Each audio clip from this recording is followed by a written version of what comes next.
یہ اس گاؤں کا بہت مشہور معروف فصل ہے، کیونکہ اس کی زمین کی خیصیت ایسی ہے، اس میں جو شلر پیدا ہوتا ہے یہاں پر، اس کی بناوٹ بھی الگ ہی ہے، اور اس کا جو چاشنی وہ بھی الگ ہے، اور چونکہ یہ دیر تک رہتا ہے، یہ 6 مہینے 7 مہینے تک رہتا ہے، اور عام طور یہ استعمال ہوتا ہے کشمیر میں، سری نگر، سوپور، بڑے بڑے شہروں میں یا گاؤں میں بھی شادی کے موقع پر استعمال کرتے ہیں۔ تو اس سے جو کھانا پکایا جاتا ہے، مختلف قسم کے گوشت کے قسم پکائے جاتے ہیں،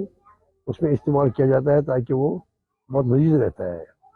اور اس کے علاوہ اس میں فائدے بھی ہیں، ہارٹ کے لیے بھی بہت مفید ہے، سر درد کے لیے مفید ہے، اور اس میں طاقت بھی بہت ہے، تو اس وجہ سے بھی یہ مشہور ہے، اور یہاں اس کی پیداوار بھی زیادہ کرتے ہیں لوگ، اور یہ مان لیجیے کہ یہ یہاں پر یہاں کے لوگوں کے لیے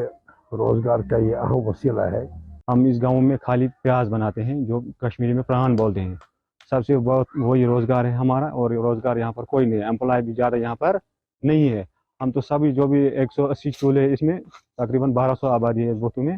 وہ سب اسی پیاز کے ساتھ کام کر رہے ہیں، کیونکہ یہاں پر روزگار نہیں ہے۔ ہمارا کمائی یہ پورے سال کے لیے یہی ہوتے ہیں۔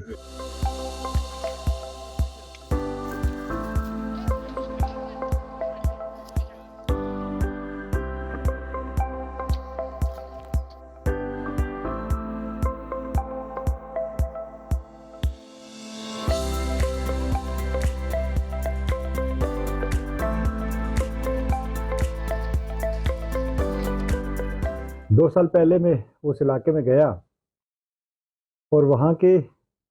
جو ڈیٹیل انالیسس کیے گئے کہ یہاں کے جو لوگ ہیں وہ جو شیلاٹ کی کاشتکاری کرتے تھے، اور دوسری چیزیں جہاں پہ کیمیکل فرٹیلائزر کا استعمال نہیں ہو رہا تھا، چاہے وہ سبزیاں ہوں یا ایون کے فروٹس بھی ہوں، تو ان لوگوں کے ساتھ ایک اویئرنیس پروگرام کر کے ہم لوگوں نے ایک منصوبہ بنایا کہ گورنمنٹ آف انڈیا کی یہ لگاتار کوشش ہے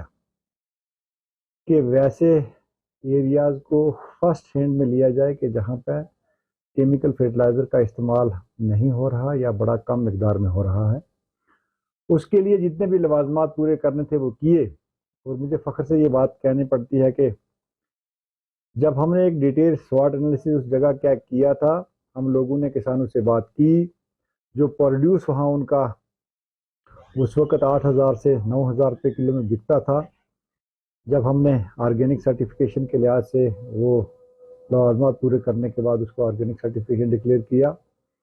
تو 12,000 سے لے کے 15,000 کے بیچ میں اس کی کاشت جو تھی وہ کسانوں کو ملی۔ پھر وہاں پہ ہم لوگوں نے ایک FPO بنائی کہ ان لوگوں کا جو ایگریگیشن ہو اور اس چین میں کیسے جوڑا جائے، ان کا مارکیٹنگ پلان کیا ہو۔ اس FPO کو اسٹرینتھن کرنے کے لیے بھی ڈپارٹمنٹ آف ایگریکلچر جو ہے وہ لگاتار کوششیں کر رہا ہے۔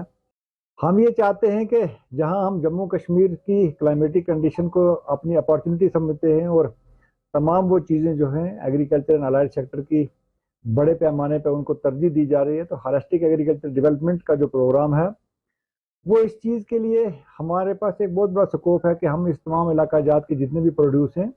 وہ ملک کے دوسری ریاستیں یا ملک سے باہر بھیجنے کے لیے جو بھی لوازمات ہم لوگوں کو پورے کرنے ہیں وہ کریں۔